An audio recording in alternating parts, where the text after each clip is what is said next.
사도행전 22장 22절에서 29절까지 말씀 한 절씩 교독합니다.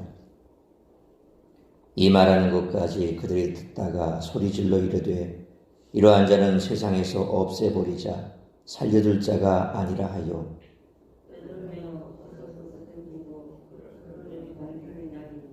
전부장이 바울을 영내로 데려가라 명하고 그들이 무슨 일로 그에 대하여 떠드는지 알고자 하여 채찍질하며 신문하라 한대.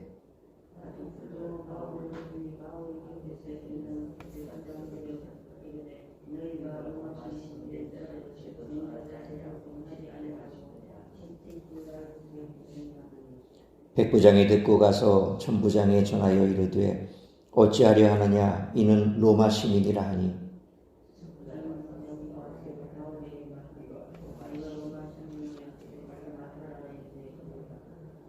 천부장이 대답하되 나는 돈을 많이 들여 이 시민권을 얻었노라. 바울이 이르되 나는 나면서부터라 하니 신문하려던 사람들이 곧 그에게서 물러가고 천부장도 그가 로마 시민인 줄 알고 또 그 결박한 것 때문에 두려워하니라. 아멘. 바울에 대한 청중의 분노가 폭발하고 고함, 옷을 흔들고 먼지를 공중으로 날리는 등 소요 징후가 나타났습니다. 이에 천부장은 일단 소요가 일어나지 않도록 막고 바울을 고문해 사태의 원인을 파악하고자 합니다. 여기서 바울의 다른 신분이 드러납니다. 이와 같은 오늘 본문은 정반대의 의지가 서로 만나는 장면을 보여줍니다. 첫째는 복음에 대한 유대인들의 적이입니다. 바울의 연설을 들은 유대인들은 자신들 앞에 있는 사람보다 유대교에 더 이상 충성스러운 사람을 찾을 수 없다는 것을 인식했습니다. 그에게 위임된 사역이 하늘로부터 왔다는 것을 반박할 수 없음을 알게 되었던 것이죠. 그런데 자기 백성이 메시아의 증거를 받지 않으리라고 말하는 메시아, 그래서 멀리 이방인에게 자기 사도를 보내는 메시아에 관해 듣고는 분노합니다. 이 분노는 근본적으로 유대인 중심주의입니다. 이 사상은 시간이 흐를수록 시야가 좁아져 후에는 말꼬리 하나 어긋나도 유대인과 유대교 체계 곧 율법, 할례, 안식일, 음식법 등에 대한 공격으로 간주했습니다. 복음에 대한 유대인들의 이 적이는 오늘날도 신앙의 한 항목인 새벽기도, 은사, 특정 신학 등을 절대시하는 신자들에게 동일한 모습으로 나타납니다. 우리에게도 이와 같은 모습은 없는지 항상 돌아보고 경계해야 할 줄로 믿습니다. 둘째는 복음에 대한 바울의 열의입니다. 바울이 만일 자신의 로마 시민권을 처음부터 사용했더라면 그는 구타도 체포도 당하지 않았을 것입니다. 물론 바울은 유대인들 앞에서 자신이 유대인이며 유대교에 충성된 자임을 증명해 그들을 복음으로 이끌어야 할 장소와 시간에 로마 시민권자임을 적극적으로 주장해 청중의 의혹을 불러일으킬 만큼 어리석지 않다는 겁니다. 그러니까 처음 연설할 때 그는 유대인임을 강조했던 거죠. 그런데 만약 자기가 로마 시민권을 가지고 있는 자라 처음부터 말을 했더라면 아마 사람들은 귀를 막고 말을 들으려 하지 않았을 것입니다. 그랬기 때문에 바울은 그것을 잘 알았기에 소요가 일어났음에도 불구하고 그는 끝까지 유대인임을 주장하고 그리고 그 이후에 그가 말하고자 했던 예수 그리스도 그분의 부활에 대해서 얘기를 하고 있었던 겁니다. 그렇게 얘기를 계속해서 끌고 가자 이제 예수께서 성전에서 자신을 만나 그 메시아 되신 예수께서 이방인에게로 가서 복음을 전하라 라고 하는 그 대목에 가자 사람들은 이제 더 이상 듣기를 거부했던 거죠. 빌립보의 시장에 끌려갔을 때 그와 실라는 자신들의 로마 시민권을 쓰지 않았습니다. 여기서도 바울은 항의하지 않습니다. 이 행동은 분명 비로마 시민권자의 행동이며 그리스도인의 행동입니다. 바울이 왜 이렇게 행동했을까요? 복음을 전하기 위해 자신의 권리를 다 쓰지 않는 원리는 여기에서도 작동되고 있음을 우리는 볼 수 있습니다. 복음에 대한 바울의 이 열의는 오늘날에도 십자가와 그리스도를 절대시하는 신자에게 동일한 모습으로 나타나고 있습니다. 우리 또한 이러한 모습을 본받아야 할 줄로 믿습니다. 세상을 보면 특정 프레임에 갇히면 그것으로 세상을 바라보고 해석을 하게 되어 있습니다. 소위 색안경을 끼고 바라보면 그 색안경의 색깔로 모든 것을 다 세상이 나타나게 되어 있죠. 빨간색 안경을 끼면 빨갛게 보이고 파란색 안경을 끼면 파랗게 보이는 것이 바로 원리입니다. 유대인들은 율법주의와 유대주의라는 편견에 빠졌습니다.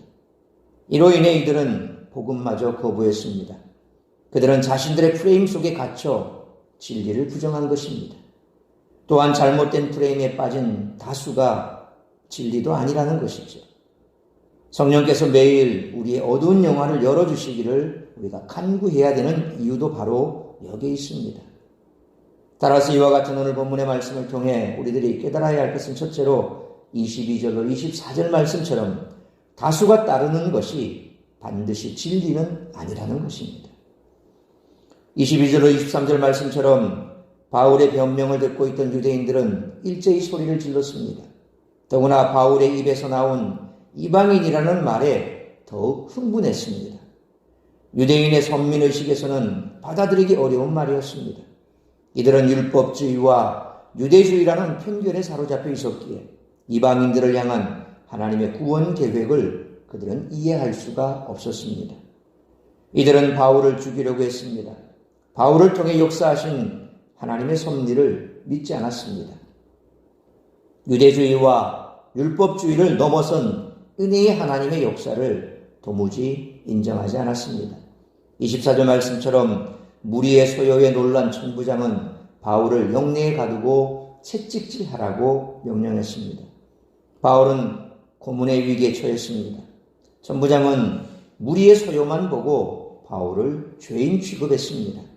정당한 방법으로 신문하거나 조사하는 것이 아니라 무리의 소리를 통해 바울을 죄인으로 간주한 것입니다. 흔히 목소리가 크면 이긴다라는 말이 있습니다. 천부장은 사실관계를 알아보기도 전에 바울을 죄인처럼 다룬 것입니다. 많은 사람들이 따르고 지지한다고 해서 그것이 반드시 진리는 아닙니다. 하나님의 진리는 사람들이 주장하는 다수의 동의와 일치하지 않는다는 것입니다. 마태복음 7장 14절 말씀처럼 오히려 구원으로 인도하는 문은 좁고 찾는 이가 적습니다. 그러므로 비록 세상이 많은 사람이 가는 길을 바른 길로 간주하지만 구원으로 가는 길은 외롭고 좁은 길이기에 다수에 끼지 말고 진리를 쫓아가는 우리 모두가 되시기를 축원합니다. 두 번째로 25절로 29절 말씀처럼 모든 일에는 하나님의 섭리가 있다는 것입니다. 25절 말씀처럼 바울은 천부장에게 자신이 로마 시민권을 가진 자라 밝힙니다. 로마 시민은 유죄 판결을 받기 전에는 고문을 당하지 않습니다. 천부장은 로마 시민들의 권리를 잘 알고 있었습니다. 만약 바울이 로마 시민이라면 천부장이 로마법을 위반한 것이죠. 26절로 27절 말씀처럼 천부장은 자신이 로마 시민이라는 바울의 말에 적법 절차를 신중하게 고민했습니다. 로마는 법에 의해 통치될 정도로 어느 정도 법치주의가 확립되어 있었습니다. 로마 시민권은 아무에게나 주어지는 권리가 아니었습니다.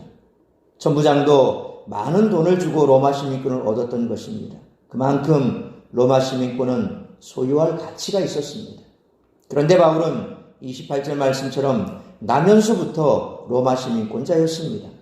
그의 부모가 어떻게 로마 시민권을 얻게 되었는지 알 수 없지만 로마에 상당한 공헌을 한 것으로 보입니다.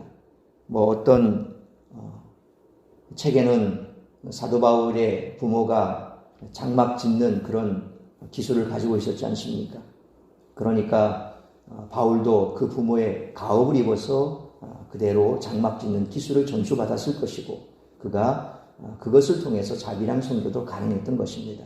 그렇게 볼 때 그의 부모가 가지고 있던 그 장막 짓는 기술, 소위 말하면 요즘 말로 하면 텐트, 그러니까 이 전쟁들이 로마는 계속해서 전쟁을 펼쳐서 대제국을 이루었지 않습니까? 그러니까 로마 군사들이 가서 야영을 하게 되면 필요한 게 뭡니까? 천막인 거죠. 장막입니다. 그 텐트를 만드는 겁니다. 그러니까 그의 부모는 그렇게 전쟁터에 따라다니면서 로마인들에게 필요한 그 텐트를 계속해서 제공해 주었을 것입니다.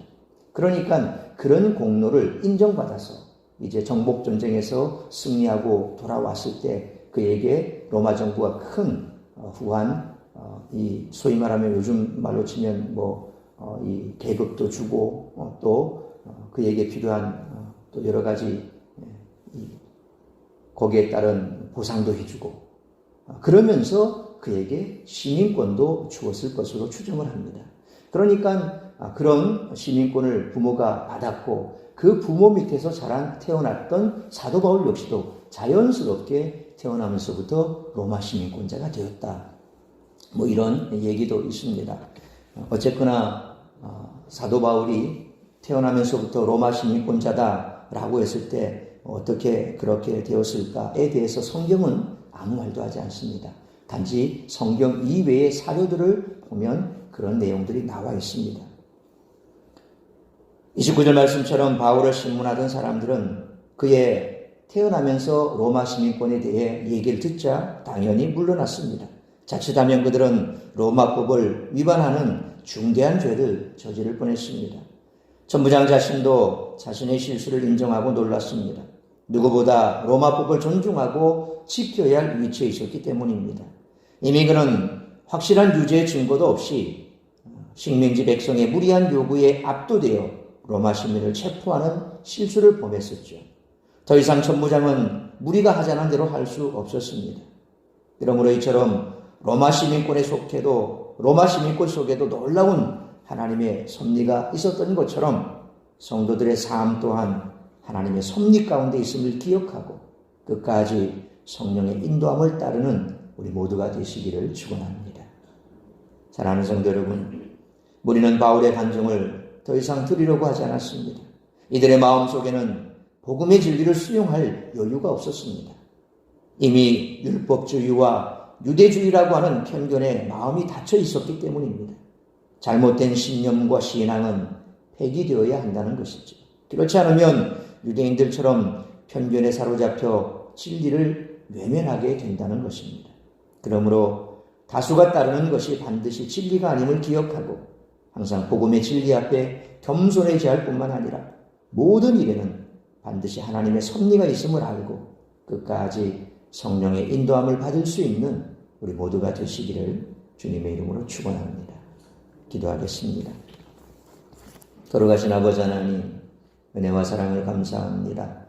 오늘도 이 새벽을 깨워 말씀으로 예배로 시작하게 하시니 감사합니다.